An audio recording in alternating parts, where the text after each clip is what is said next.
Hey guys, my name is Silos. Welcome to Blasted. I was born in Mexico City, Mexico, and I came here when I was 5 years old. I grew up in Northridge. My grandpa got a little house in Reseda. I moved over there. I went to Reseda High, but I traveled the whole valley. I went to Birmingham, Ventura and Winnetka, Cleveland, too. What did I, 4 or 5, dog? But I graduated from Birmingham. After high school, I was going to Pierce College for a little bit. I was trying to be psychologist, man. I love psychology. I like talking to people. I thought I was going to be a psychologist, you know. That's what I really wanted to be. And that's what I was trying to go for it. I found out I was going to be a father, you know. So I wanted to be a responsible person. Yeah, you know, so I was like, either I do something now or I'm going to be stuck doing something that I'm not going to like. Like, I started really thinking, what can I do? I've always drawn pretty good. You know, I've drawn names really good. And so I got started with lettering and then I started doing other drawings after that. So I was like, I have to look for something with art. And that's when I kind of started going towards the arts more. I started focusing on drawing since before high school, like, since elementary, maybe even junior high. I started like drawing and I've always loved to draw, you know. I would always draw these little tiny drawings on my work. We do always, especially the math, you know how the math, you have all the problems in a row, and I would, on the borders of those I would do like cliffs, like tiny, I like tiny, teeny drawings for some odd reason. Miniature drawings. So I would do like these little soldiers coming off the cliff, off of the border. It was a whole world, like I had the guys parachuting, and then I had the guys on the ground with the jeeps. Like, either it'd be a war scene or it'd be like some alien invasion. Like, it was my own world escaping that classroom. You know, I was like, I'm going to draw these like ships down here. And now I'm going to draw these ships attacking these ships. And I remember the teacher one time holding up my work. She goes, look at this. And she even went to the classroom next door, like showed the other teacher. And they were looking at the detail, because I had done the whole border, like detailed to every little corner was drawn on. And he goes, that's beautiful. Oh, yeah, that's great. And I don't know if they were being sarcastic or they were being real. Mm-hmm. I was only like 10. I don't know. And I was like, whatever. And I kept on doing my drawings, you know, and I would sometimes do more drawing than actual work. Mm-hmm. That's what I liked. I found out I was going to be a father. So I was like, it's time to choose a career. And then either I switched right from Pierce College, I switched right to West Valley Occupational Center. I went to body shop. I'm like, my name is Carlos, so I'm going to be a body man, and I can do it. I'm Mexican. I'm strong. I didn't know anything about cars. I learned at West Valley. I went there for like 2 years and dedicated myself, you know, to that. And it just didn't work out, man. I was not, you know, I fell more into my cousin, Rance, was working at a tattoo shop in Van Nuys, and I asked him, hey, man, can get me a spot in there or get me in there somehow, you know, through family, you know. He goes, yeah, you got to buy yourself a tattoo kit. And then if you do, and if you could do something good on that, then you let me know, and maybe you could do some small ones right here when this guy can't do it, you know. I was thinking about, what made me think tattooing is I needed something that was going to pay the bills. I know tattooing or computer, you know, graphics, something that I could do some steady income and be okay raising a family. Yeah. Yeah. When I reached out to him and I asked him if I can possibly be a tattoo artist, the first thing he said is, if you really want to get into this, you have to invest in a tattoo kit. It was about $500. You get 2 machines, you know, a little basic kit, some needles, and you do back then it wasn't a lot of things we could learn from. There wasn't a lot of media. There wasn't a lot of social. There wasn't YouTube like it is today. So you really had to like do your homework and figure it out. And either you figure it out or I wasn't going to make it. So I started doing free tattoos, you know, as long as I could. I just wanted to at least do can I even do a tattoo? And I was just asking anybody that I knew and got some tips. When I first started tattooing in an apartment and I started tattooing my homies I grew up with, I asked for free tattoos, you know, and then a couple of them like free. And then I didn't tell them it was my first ones or anything like that, but, you know, and then I brought them to the apartment. I didn't even know how to apply a stencil. I didn't know jack, you know, like when I first did my first tattoo, was a Smile Now Cry Later. I remember wiping the thing, and I had done it with pen because I couldn't do the stencil. I was so frustrated. I was sweating, you know, And my homie was a big guy from like a prison homie. So I was like, oh my God, he's going to beat me up or I'm going to, and then and I remember doing a couple of lines and then wiping and the whole stencil comes off. So then I'm like, and then more sweat. And I'm like, mother of Christ, what am I going to do? And I had to rough it out. I looked at my reference that I had right there. I think it was a CD cover. And I just kept on going. I just basically freehanded this damn tattoo, And thank God it came out decent because it was a tattoo and it was all together. No freehand. When I first started, I started doing tattoos at the house, I guess, for like a good year and a half until I was really getting comfortable with it. And I reached out to my cousin again. I was like, hey, fam, I think I'm ready. My cousin is Rance, and he owns needle pushers, So he at the time, he was running a shop called White Dragon in Van Nuys. And then he was like, okay, this guy can't take all the work. So I'm going to let you know when there's like small tattoos, I'm like, yeah, I can't do anything big, just small ones, And that's where I got started. My little foot was right there with that little shop, No, I started at White Dragon. I started as an apprentice, and it was kind of hard learning because the artist wasn't, I guess, too friendly, towards me learning the art, I guess. And so I had to really, really like absorb everything, watch him like a hawk, and really like try to get as much as I could, And I really had to like bust my butt trying to get in there, It was a little bit rough because I could tell the guy didn't really like me. So it wasn't like a friendly thing, like, hey man, like, how do you do it when the needle's like, I can't ask any questions like that, So it was really hard. I could only learn by watching and watching. That's it. And that's it. And then when he was absent or when he was too busy or he want to take these small tattoos, that's when I would come in, And that's when I'd come in. I'd be like, give me a shot. And I was eager to get in there. I wanted it. I really wanted it. Yeah, I was going to be a dad. I had something to work for. I had to make it happen, dude. I wasn't going backwards, I did not want a regular job like these other. I wanted to be an artist. My apprenticeship was about 6 months, 7 months, I remember. And then I started tattooing. And I was doing it 3-4 days out of the week. I mean, I was doing, when I started doing like small names, like small flowers, like anything small on the small scale. No, nothing complicated, no, and that's what made me kind of like, I believe it helped me just get comfortable. And then that's when I started growing, getting better, getting bigger pieces. I would give away all the big pieces. I was at the shop. I remember I was by myself at one point because the other artist left. And all the big pieces, I would give them away. I would call the shops around there, hey, you guys want a piece, right? And then they all loved me. Like, this guy's the nicest tattoo artist we've ever met. Because I did not want those big.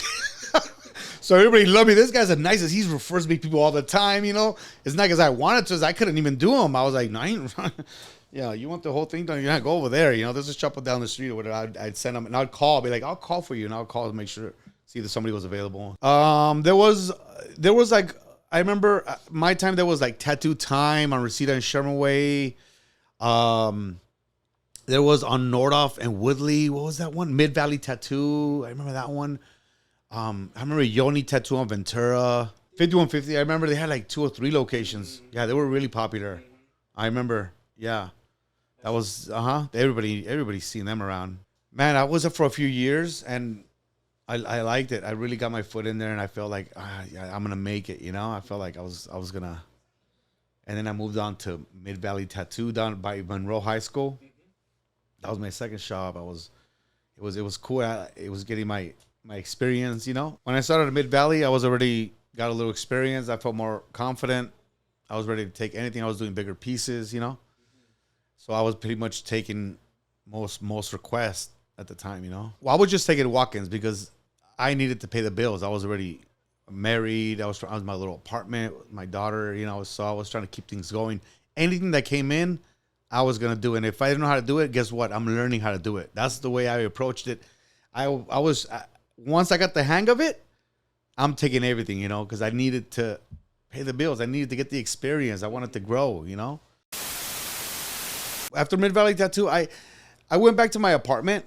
I had a little gang problem. It was a really rough area right there around Monroe High School area. It was really, there was a lot of gangs. It was rough. So it was like, like a little drive-by shooting while I was working there, and then there was these guys that came in. There was a lot of gangbangers that were coming in and stuff, and I needed the experience, so I hanged in as long as I could, and it's good because it made me a little tougher. What it did, you gotta have tough skin if you want to make it in the industry, you know. At that shop, I learned how to deal with a lot of that, the roughest walk-ins. I could take any walk-in. I remember these dudes from LA area came in. There was like 4 of them, all walking, no appointment. There was a buzzer on the door. It was a rough shop. You had to get buzzed in, buzzed out. You couldn't just walk in. Like, you know, you need, yeah, for various reasons, you know. So I was like, I wonder why they need the buzz that for. So it gave me like a clue. Like, yeah, you'll learn.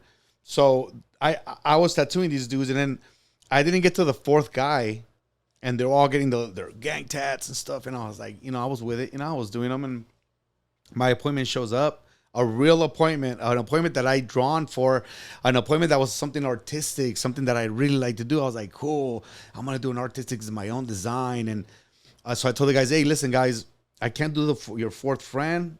Thank you. You know, boom, come back tomorrow, make an appointment. There was nobody else available. And then those guys, well, we're not paying, you know. You promised us you were going to tattoo us, fool, and this and that. And I was like, no, I had just worked on it for like 3 hours, maybe 4 hours straight. Like, I was so tired. They couldn't get out because they needed the buzzer. So I went to the back to the owner, and the owner was like a short dude from that area, gangbanger. Another guy that was tattooing there, also another gangbanger. I go, hey, we have a problem. These guys don't want to pay because I couldn't get to the 4th guy. And, oh, they don't want to pay? That's all he said. He stopped, took off his gloves. He was tattooing. Pulls out a big 45 or something like that. He pulls it in his hip. Goes next door, gets the other tattoo artist. Hey, come on up. We got a problem in the front. That fool takes off his gloves. Tall ass dude. So the 3 of us go to the front. Goes, come on, fool. Let's go over there and talk to these fools. The 3 of us go up, and the 4 of them are waiting because they can't get out. They're trapped in the lobby area, you know. He goes, who doesn't want to pay, dog? He goes like that, and you can see the gun in the hip. And then the 4 of them just kind of like looked. And then he goes, you guys take Visa, MasterCard? Like, that's what the guy said. I think he asked if we take credit card. And I was like, yeah, right this way. And he was like, and then I remember the owner just mad dogging the hell out of that fool as he was walking by. And I was like, yep, this is the industry that I got in. This is where I'm gonna stay. And that was one of the last days I worked. I was like, yeah, this is a little too rough. You know, I don't want to get like shot. And I'm trying to be a dad. That's why I'm here. I'm trying to be a tattoo artist, to be a dad, not live, not die at my damn job. Like.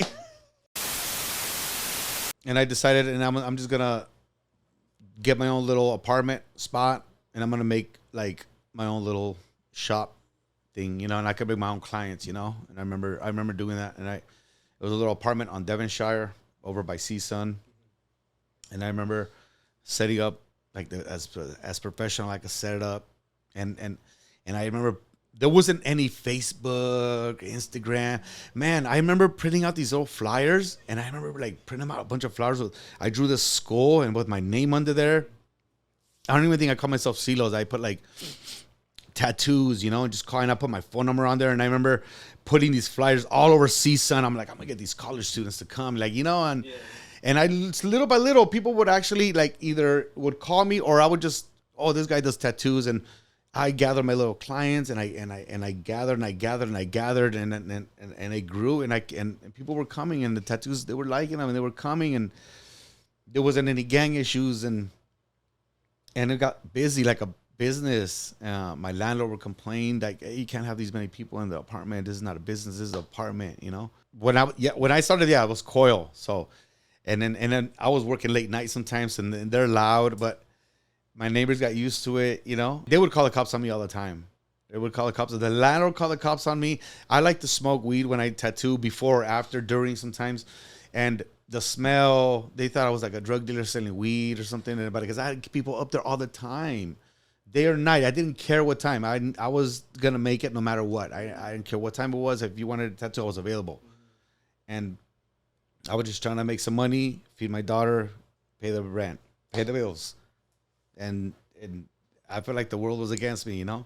When they called the cop, it made me feel like, oh, I'm breaking the law. Like at the time, I almost believed that I was a criminal at the time because I didn't have a business license. I was breaking the law somehow. So I was in my mind, I was like, I need to get a tattoo shop, you know? I need to get a little shop or go work at a shop. Or go work at a shop. Just get it, keep it professional. I didn't want to be an employee. I always wanted to be my own business owner.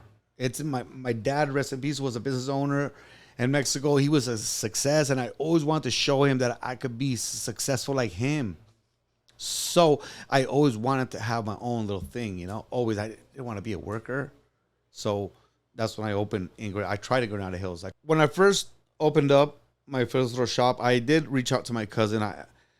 I got as much advice I could get from him. Anybody that I knew that was an artist or that had any, I would ask anything. Because there wasn't a lot of like YouTube stuff like that. So you really had to do it on your own. So I just did whatever I could at the time.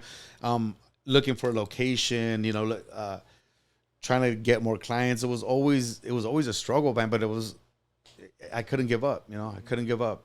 And even though that shop that I opened up back then in Granada Hills didn't work out, it kept me. I went back to the apartment, man. Went back to the apartment and gathered even more. And I was like, I'm not gonna give up. I'm gonna just keep it pushing. When I opened my first shop, what I believe happened was I didn't have enough clients. I wasn't good enough, man. My tattoos could have been better, you know. That's what I think. And the Granada Hills area did not want any tattoo shops at the time either. They actually did like a little ordinance after I closed up where they kicked any shops that were there kind of like out of the area, out of Granada. So it was almost, even if I would have made it, I wouldn't probably would have had to relocate. Now it's a little more open, I think. People are opening a little or more open to that now, taking us a little more serious in the business world, you know. At that time, it was so stressful. I'm going to tell you because my dad from Mexico sent me money. You know, my mother gave me money. My family helped me out. Like, so when I lost the shop, like I lost that money. And then I was left with that. It was so stressful on me because I'm a very prideful person.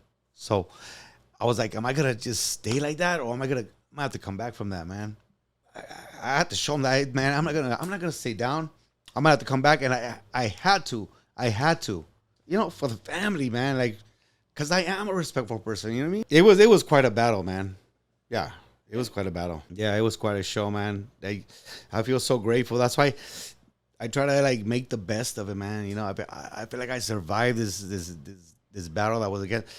Like I didn't have papers at the time, so I couldn't get like a regular job either. So I feel like, man, the government, I was against all odds. At the time, it wasn't as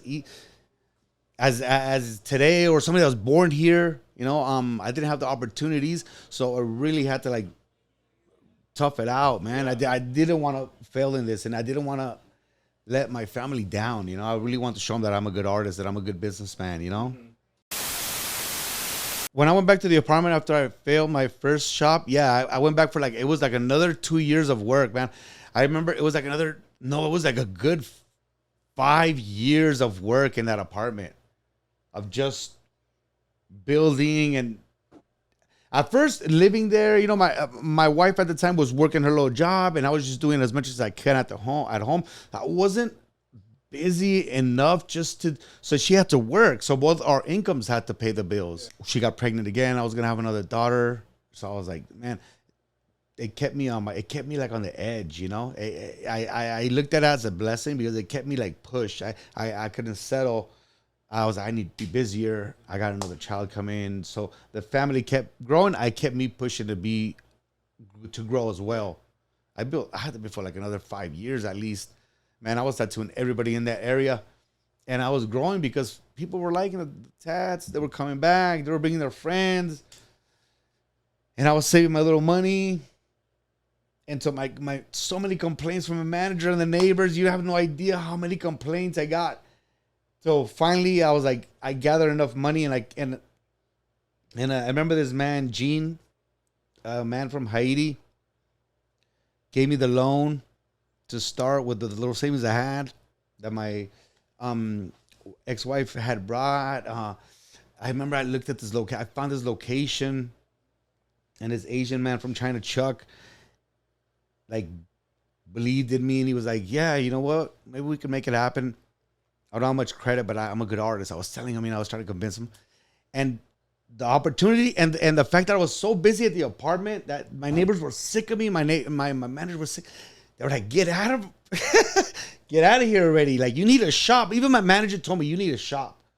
So either me working, going look for another shop, and I was like, no, I'm gonna try it again. I got an investor. I got my little monies.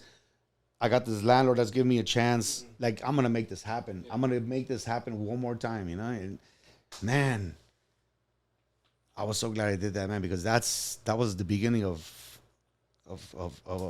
my story. I was driving when I first saw the location. I was driving all over the valley looking for a certain size because I knew what I could afford per month. Let's say I had like a little blueprint in my head.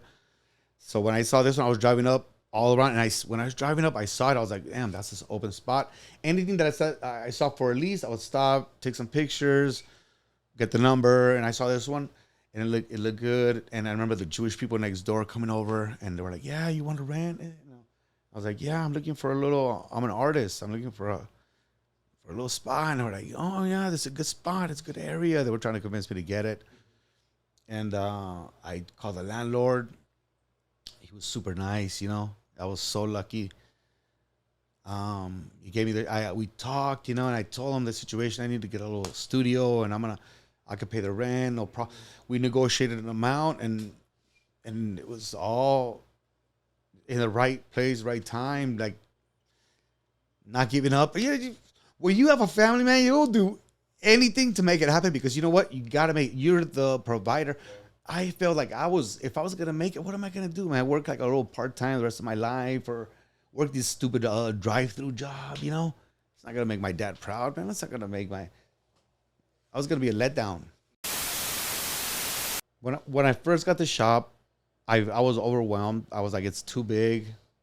I'm like, I'm never going to afford this rent. It's going to run out. It took me forever because I did the floors myself, Small business, there's no partners. So I was like, every dollar, I wasn't going to hire somebody to do I was going to do this myself, Me, my two brothers helped me out. We were laying out this floor tile by tile. We were, man, painting it. It was literally a family business. I was doing as many people as I could bring, man. I remember, like, I would pay for whatever advertisement I can at the time, which was like the yellow pages still. It was like business cards, flyers. It was like it wasn't as much there wasn't much internet as there is today. So I was doing anything I could, taking any clients I could. As I was building it, I was doing clients. Until little by little, it started growing, and more people started coming in. I was able to hire a person, then hire two people. And then I was like, oh shit, we actually filled the room. Oh, we filled another room. Before it was, man, the whole thing was wide open. I was all tattoo over here, all tattoo over here. It was so much room. And then now I can't even find a spot to fit anybody in. Like, it still blows my mind how different it is 13 years ago to like right now. It's a beautiful thing, man. Hey, when somebody interviews, when I meet somebody and they want to be an artist, if I see it in them, like, hey, it's something in the eyes, it's not so much your portfolio. If I could see their drive, like I had to drive when I was trying to get started, if I could see some of that in them, I was like, man, let's I'm gonna give them a chance, Just like I wanted somebody to give me a chance when I was in their shoes, right? That's what I think about, and I think that's where I get giving somebody a shot because I needed those shots when I was like that age or at that time, similar situation, right? I remember, who could I remember that made, man, it feels great to help people, man. I love being able to do that, right? I remember Brian. He didn't get started with me, but I remember Brian Ramirez like tattooed here once, and I was like honored by that before he had his shop, not as an employee, more like as a friend, He needed a spot. I was like, yeah, come on by. He tattooed here, and he's amazing now, I believe. Big Wedo tattooed here before, and I believe him to be an amazing guy. He tattooed here for a little bit. Bash Nasty tattooed here when he was young, and I believe he's an amazing artist, man. There's Diana. I remember Diana. She has her own shop now. Um, at Puny as well has her own little shop down the street.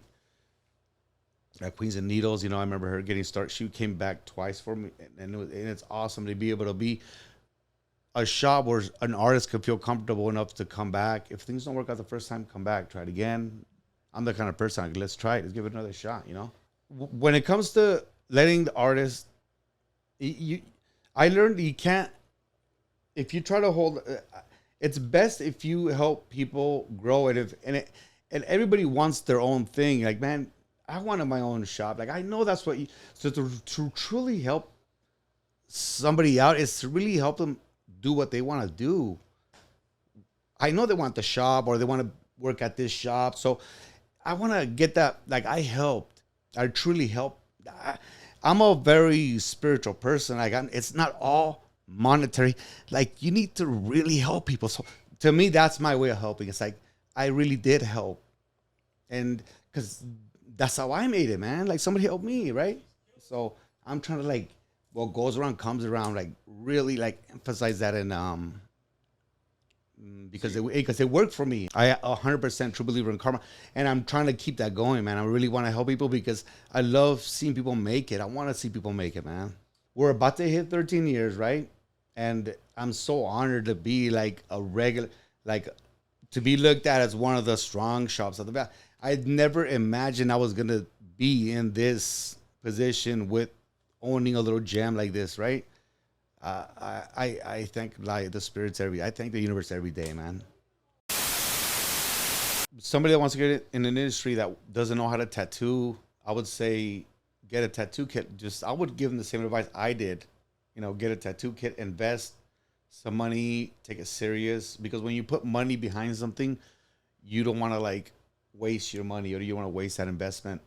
So I suggest investing in a kit and learning off your friends. That's exactly what I did. And take a young loss for a couple years or whatever, however long it takes you to get used to those things. Yeah. Because in the long run, it's going to pay off. You're learning a career. At that time when I was doing it, I didn't know, but I was learning how to do a career without going to college. We're learning a career, because now it's now it's a respected business in the United States. It's one of the top growing businesses in the United States now. And back then, when 25 years ago, was not. So it's a career that you can make a respectable amount of money. You could have a home, you could have a nice car, or whatever you want in this world. You could have it being a tattoo artist now. So I would say invest and take that investment serious and really use those machines and draw and practice every day those drawings. Before you go out and talk to a shop owner about being an apprentice, you need to put together a little portfolio. You need to put together a black book or set of drawings, a picture album, whatever you want to put together. A strong Instagram nowadays, whatever you want to have together, and show and be like, look, this is what I can do. These are my drawings. This is my work. I've been working on this. This is last year's or whatever. Because then as an owner, I can look at it and say, good, not good, or is it going to work or it's not going to work? Or maybe you're not meant to be an artist, like a tattoo artist, I meant to say, right? So I would say get a strong little portfolio together somehow. And then go in there and show off your work and get in the door, somewhere, If a shop owner tells you no, you try at least 5. Because you might have hit one that had a bad day. You might have hit a guy that's just a mean person. There's people that aren't very friendly, So go hit 5, because you might hit a friendly guy, Might hit a guy like me. I'm a friendly one. Comes to the wildlife and give it a shot, So I suggest don't give up on your first one. Give it a nice shotgun blast, man. Get out there and give it a good, give it a good 5-6 tries at least, Somebody, because I can bet somebody's gonna give him a shot if you're gonna get out there that much, No, I tried rotaries. I just, maybe I didn't try long enough, but I couldn't get those, like, lines that I get with the coils, nice hard lines. I don't know how to explain it. I feel like the coils really put it in. I know they're heavier. They work on my wrist and my elbow a little more, but man, I'm just so used to those coils. I use that Norm. I love that Norm's machine, Norm recipes, and then the Midtown machines. I love that. That's my favorite machine, the Midtown machine and the Norm. Those are my number ones. And then I have others if I need more, I have others that yeah. For my machines, there's needle and disposable tubes, and it's they sound separate, so I have to put it together each time. A nuclear brand. I'm using nuclear brand. Yeah, so because they deliver right to our shop. They come right to the shop. I don't have to go anywhere. They work perfect, and they're disposable, so they're clean. After every use, we throw them out, and that's it. End of story. I use for my black ink. I use dynamic. It seems to be working out pretty good. I dilute with witch hazel. Nice to get those nice gray tones. And for colors, I use Eternal. They're nice and bold. I love that brand. I've used it for a minute. That's the one I stick with.